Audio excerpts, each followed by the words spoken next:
searching history for buried classics. This is Lost Treasures of Gaming.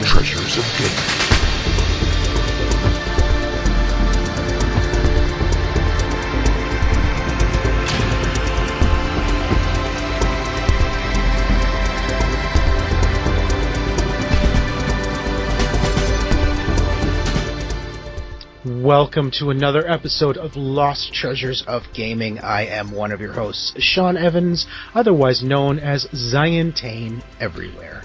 And I am your other host, Sid Bolton, also known as Dirk the Daring on PSN and on that Xbox Live thing, and also your gaming archaeologist on the OMG Hour.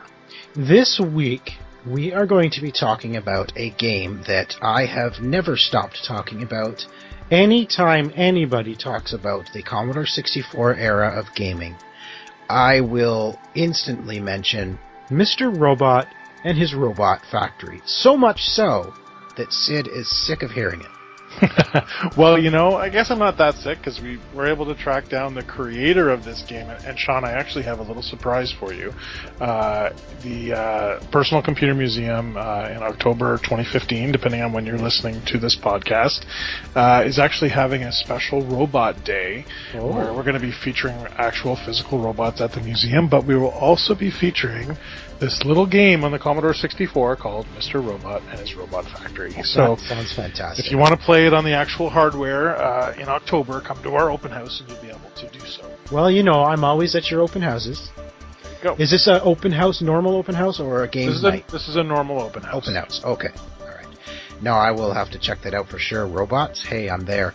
But yes, Mr. Robot and his Robot Factory was a... after we spoke to Bill Hogue about Miner 2049er, I kind of realized that these two games are very similar. And what's interesting is we're going to learn why that they're so similar. When we talk to, of course, Ron Rosen, who was the creator of Mr. Robot and his Robot Factory. A great little game. It's a great platformer, and one of the first games of its time to include a level editor. Which is very interesting because, of course, it's something common in a lot of games today, and I think we might even find out if there's some kind of future to this product. Maybe there's a sequel, who knows, or maybe there's not. I'm not sure. Who knows? We'll find out. In fact, why don't we go find out now? So this is Ron Rosen, who created Mr. Robot and his Robot Factory.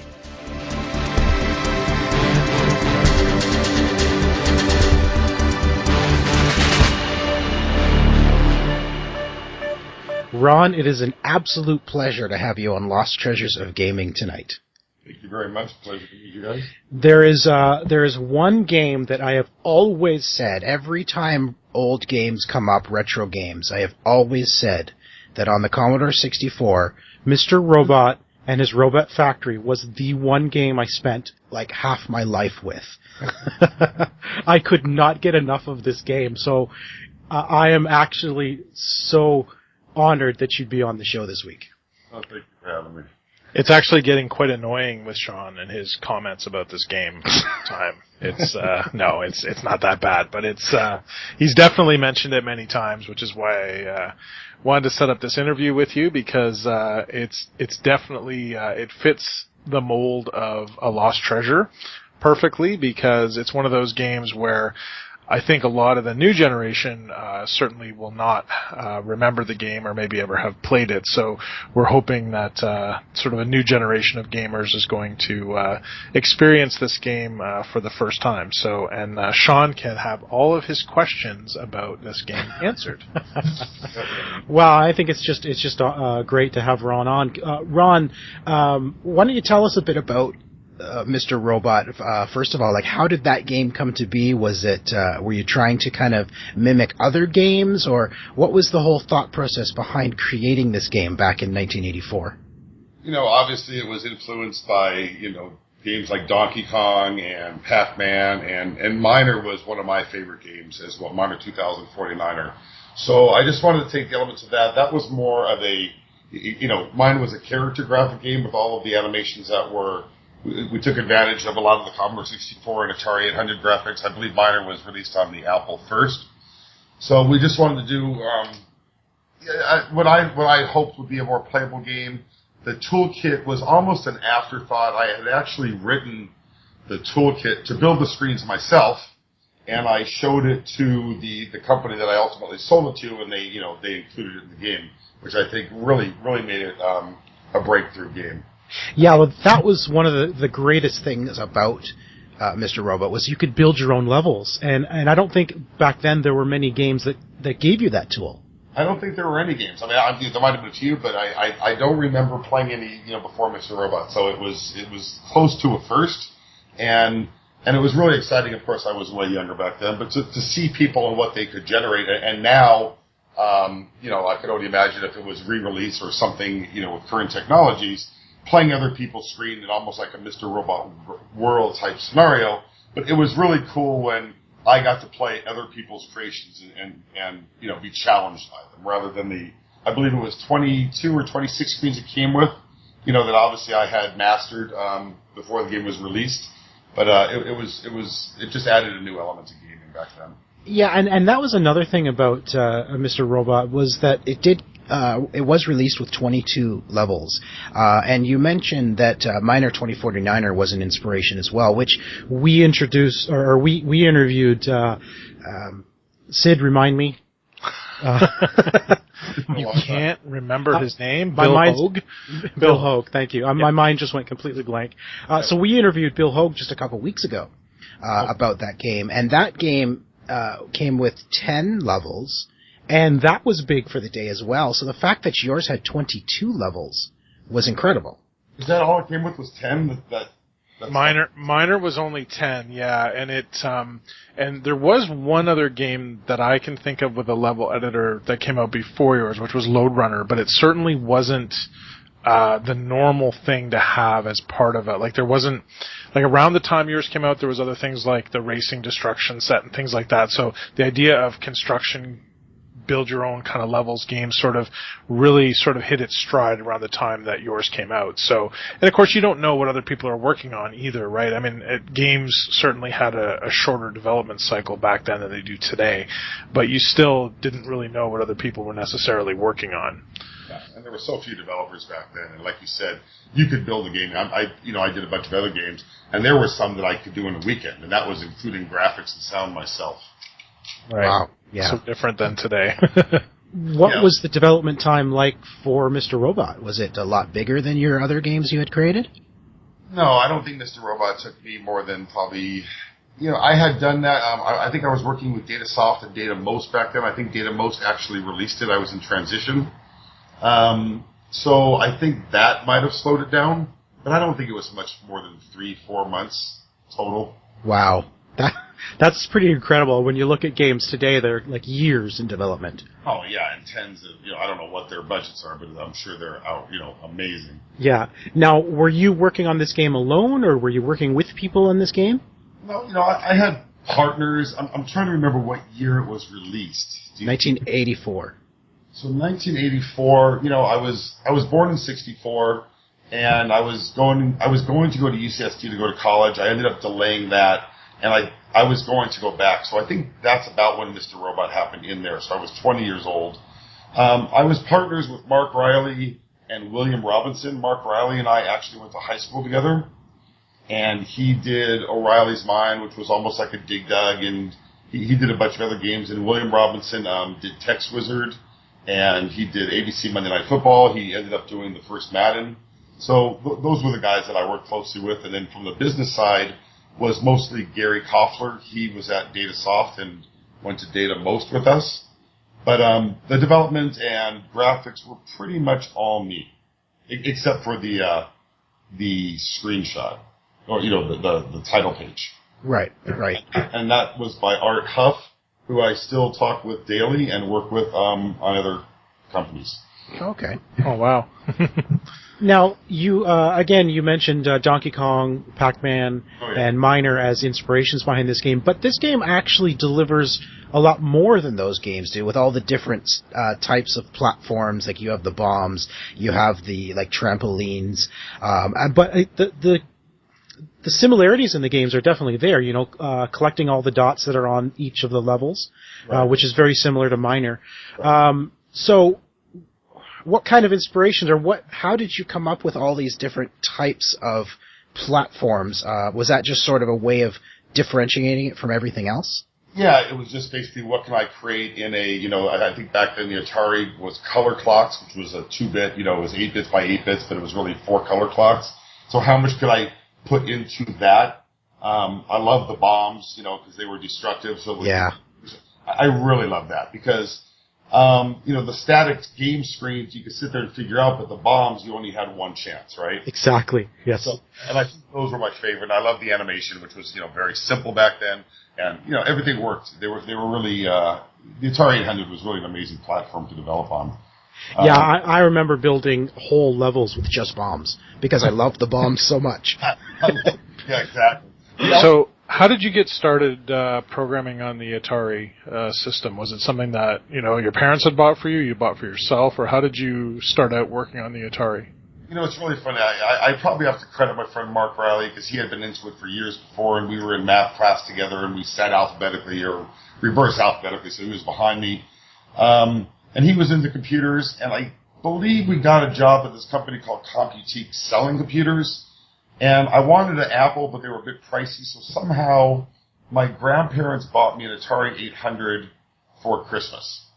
And Mark Riley essentially taught me how to program, because back then you could only program in assembly language. I mean, the processor speeds and the amount of memory were so low, everything had to be done in assembler. So we actually got a job at DataSoft, and they paid me to learn, and Mark ramped me up pretty quickly. And I did Pacific Coast Highway for them, and I believe Rosen's Brigade, a few other games. And that ultimately, led me to Mr. Robot. So was Mr. Robot created in assembly as well? Everything was assembly, yes. Wow. Yeah, everything back then was assembly. That's impressive, because I remember learning assembly, and it's like, I think I've forgotten it as quick as I learned it. It really is, to this day it's helped me. I'm 51 years old now, and having a foundation in assembly and understanding the root level of how computers worked, basically cascades into any other language because everything, compiles down to it. So sure. It really gives you a great understanding. And back then, I think the Atari 800 had 8 kilobyte cartridges. Yeah. And there were many other limiting factors, like the width of the sprite was only, I believe, 16 pixels by 256 tall, and we were using character graphics and the speed of the there were so many limiting factors that even assembly had its challenges. Yeah. Wow. I'm impressed because, like I said, I love this game, but just to get this background on it is awesome. Yeah, I mean, I was going to ask if just you brought up Mark Riley, and he's someone else that creates stuff. Do you know where Mark is today? Do you stay in touch with him or anybody? You mentioned, the person that worked with you on the art. Is there anybody else that you still talk to from back in those days? Mainly Art Huff. Mark Riley and I had a bit of a falling out. We were very young and starting a company together that young, and having any level of success, there was some competition. So we kind of went our own ways after high school. But we do have common friends. I could probably get a hold of them, and William Robinson as well. I believe William is in San Fernando Valley still. We were all living in Woodland Hills. That's where DataSoft and Datamos when we did these games. And William is still out there. I believe he's in Westlake Village. Yep. And just to I'd love to ask you about that other stuff too, and we can do that offline. But I'm wondering, going back to Mr. Robot, was it like, how was it for you to see the game finished on the shelf? Did it sell well? Did it meet your expectations after it came out? And did you ever consider doing a sequel? It's funny because I had hoped it would have done better. Back then, again, this is, the beginning of video games, essentially. There was always hopes to get a TV commercial. And I believe, and I'm not sure if it's Mr. Robot, I think Canyon Climber was the competing product at the company I was at. And I believe Canyon Climber did better and actually got the TV space. It might have sold 100,000 copies back then, which was probably great for the time. Right. I actually have always thought about doing a sequel. I actually bought MrRobotWorld.com and was entertaining the idea of a of a basically updated version of it for all of the handheld platforms and competing against friends and Facebook. Oh, don't tease me, man. I think it might happen. I'm not, I have the resources to do it. I have a bunch of developers. I haven't developed video games in many, many years, so I probably wouldn't do it, nor have I really played them. So I think I might bring it back just for the hell of it. That would be awesome. I mean, this is a game that could easily, even in its original form, if it was brought back to even like iOS or something, it could easily be done, I'm sure, because it's such a classic game. I mean, Miner was brought back on iOS. Oh, it was? Yeah, you can get Miner 2049er on iOS, but man, this game would be awesome too. Yeah, and what happened to you? So after that game, did you do any other games? And then what happened to you after that in terms of the video game industry? So I was 20, I probably did a few more. I think I did Nuclear Nick, which was close to this one, and Polar Pierre, they were all platform games, because I loved platform games. Mm-hmm. I loved playing them. And, I liked writing things that I liked to play myself. So then, the industry kind of crashed, and I actually went into financial software and ERP. Did that for many, many years, and I'm still, I'm the CTO of the world's largest wine auction company, and I do some consulting on the side, but still love to program. I mean, if I could program all day long, it would it would make my day. But I've entered the business area, so I'm the CTO. But programming is still my core. Yeah, your core love. Yeah. I never tried Polar Pierre. I'm gonna have to look that one up. Yeah, Polar Pierre added the element of diagonal, ski slopes where you would slide diagonally. It's almost like the poles, but at an angle. Nuclear Nick was pretty fun also. I did those with actually Frank Cohen, who did a bunch of games for Datasoft and DataMost as well. Right. So then, Mr. Robot World is something you had thought of. Yeah. Can you talk about what your vision is there? Is it like you said multiplayer, but do you still see like level creation, or what would be your vision if you were to go ahead with something like Mr. Robot World? I looked at what's been successful, and I would just do it. Yes, I would love it to succeed to any level, right? I wouldn't want to lose money on it, but you look at all these games that are simple to play, like, that I like to play, like Angry Birds or Bejeweled, or simple, very simple games that I always gauge by, can my mom play them, and does she enjoy them? And I think Mr. Robot is that type of game. So just basically keeping all the elements, adding new ones, updating the graphics and everything, obviously. But I would love to add this world concept where you could roam around and play other people's creations, just like I used to do. People would send me discs, and I would load them up and play them, where you could visit other people's, sanctuaries where they created as many screens as they wanted and challenge each other. I'm not sure how to incentivize it, or if I even would, but where everybody could have this common area to look at everybody's work. Yeah, so like basically taking your level creator, yep, and creating a repository where everyone can upload their creations. Yeah, exactly. That would be awesome. And at minimum, be able to download them, but, it would be nice to incorporate them in this world where you could just go to some kind of high-level map and just actually, they will be there in the world. There wouldn't be any downloading or uploading or anything. Yeah. No, that's great. That's great. Now, have you ever gone and searched for your game to see what people have said about it more recently, like, for example, on Atari Age or some of the more modern gaming forums? I actually have. It's pretty funny because I was semi-retired, and when I go, take on a new client or a new job, which I've actually taken two jobs, since 2006, people will Google to see who I am, and then obviously Mr. Robot comes up, and then I start reading the comments, and it's very flattering to see that people are still talking about it. It really, really is. Like me.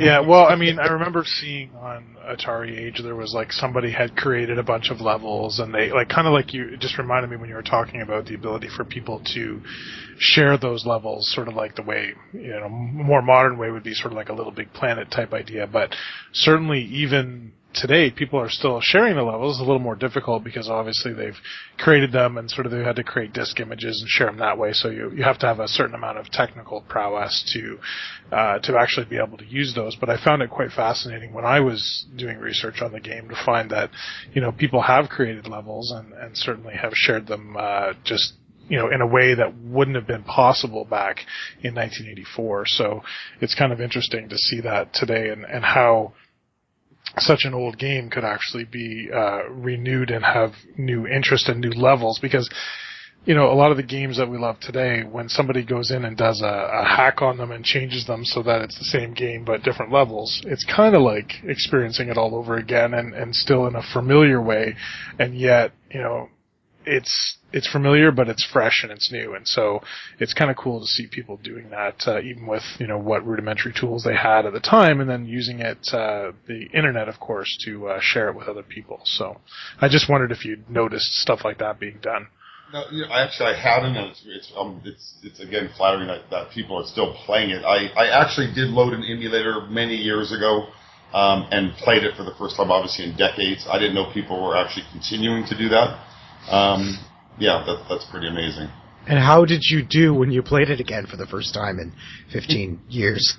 It brought it, I can't tell you the countless hours I spent testing the screens, obviously, to make sure that they were possible when I was building it. So it was like it was yesterday. All the screens eventually came back and getting through them, and the same, the same issues I had. It was pretty fun. That's awesome. Pretty fun. Yeah. So, where are you today? I think you already mentioned you're a CTO, you said, of a company today? Yes.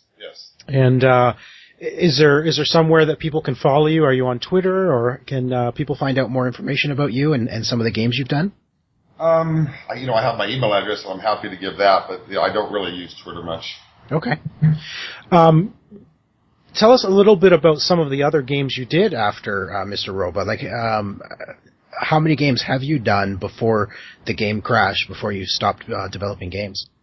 Oh, I probably did about, I did one large game which was called The Legend of Billy Boulder, and I did it for a company in, I think it was US Gold in England.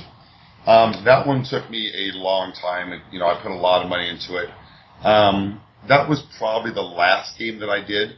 I had some, people would come to me like Frank Cohen and wanted to do games, so we did Polar Pierre and Nuclear Nick, which were, again, just basically derivatives of Mr. Robot, and they did fairly well.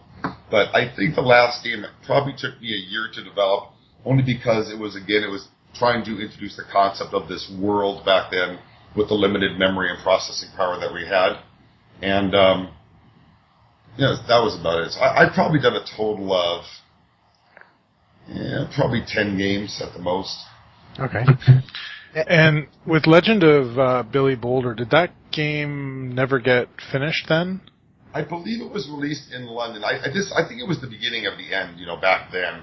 I think when Toys R Us was having issues on sell-through and there were no reorders, so we decided to launch in London or in England instead. So I handed it over to US Gold, and I don't know that they ever released it in the United States. I kind of faded away from the industry.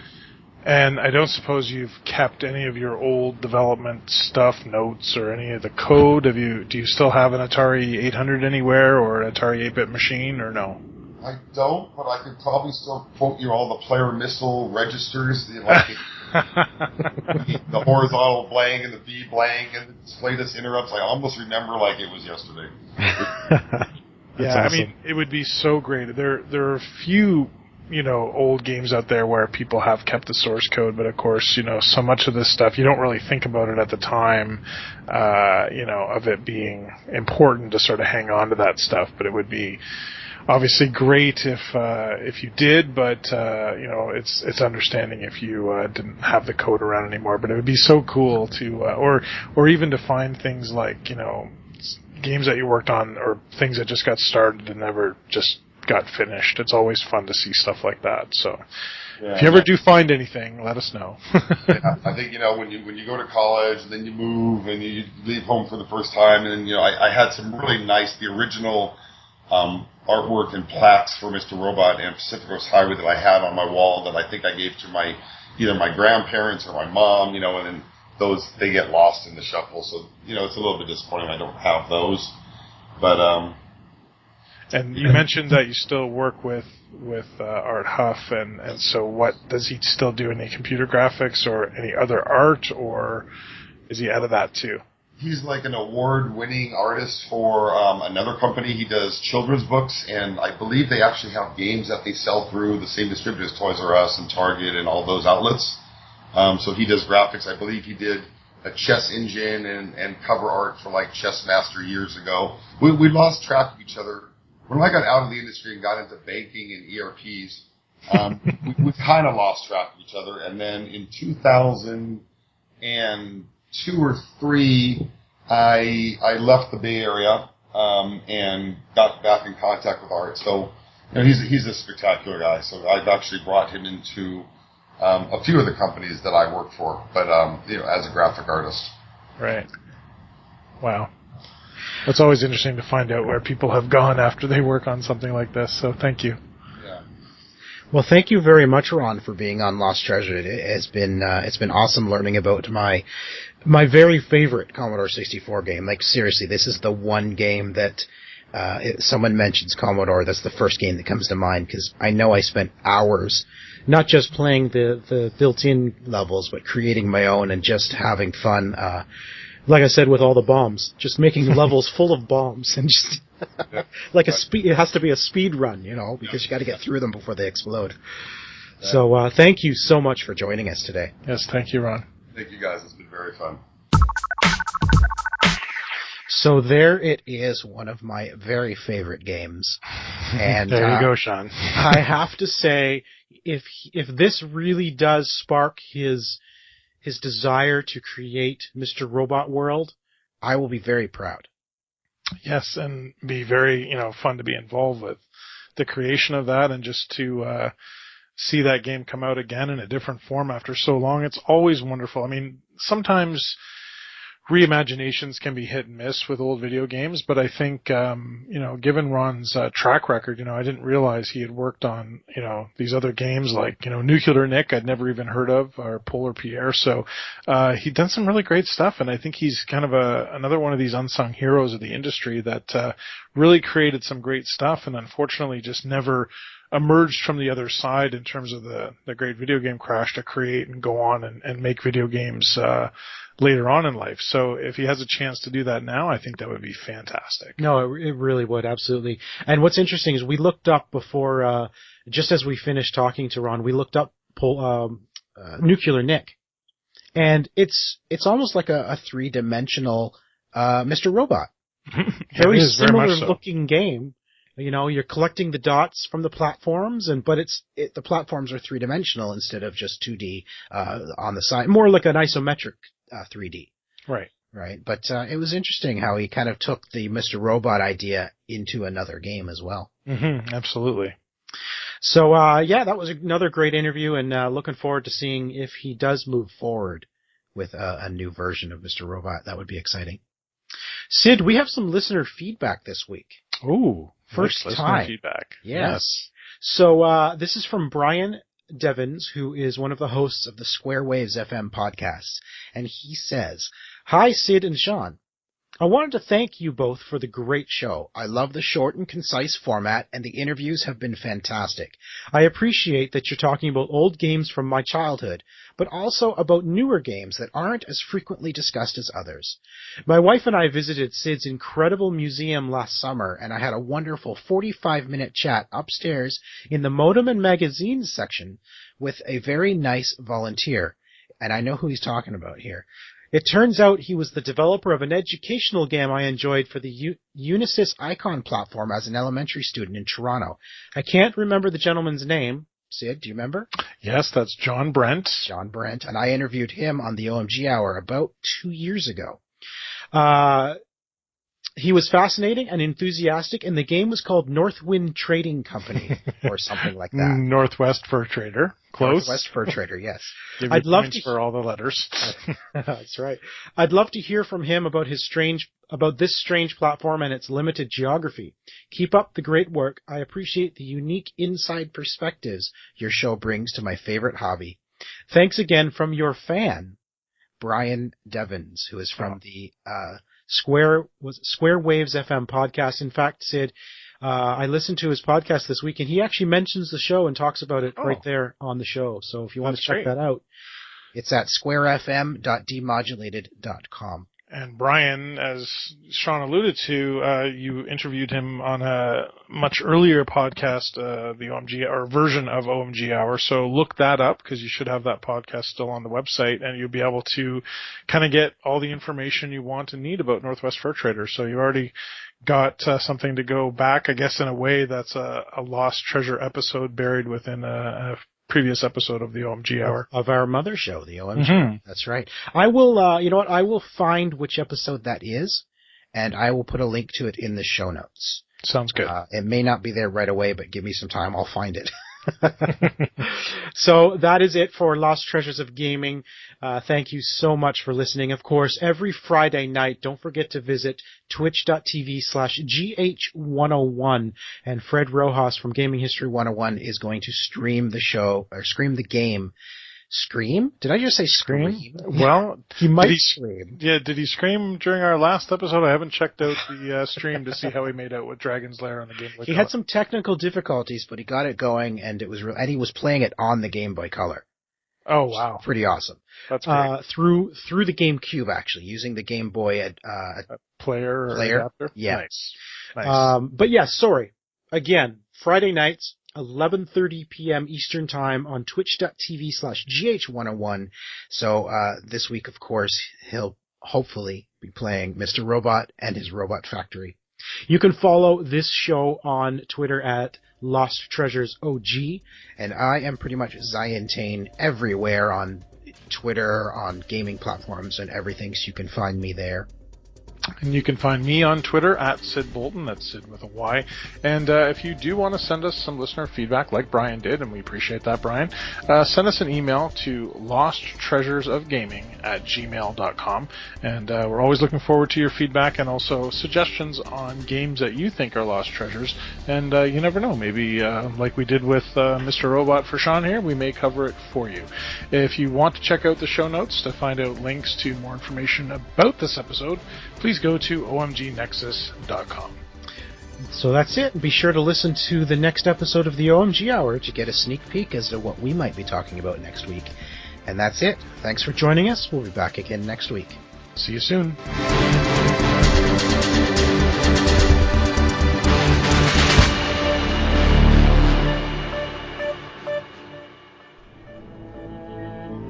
This has been an OMGNexus.com production.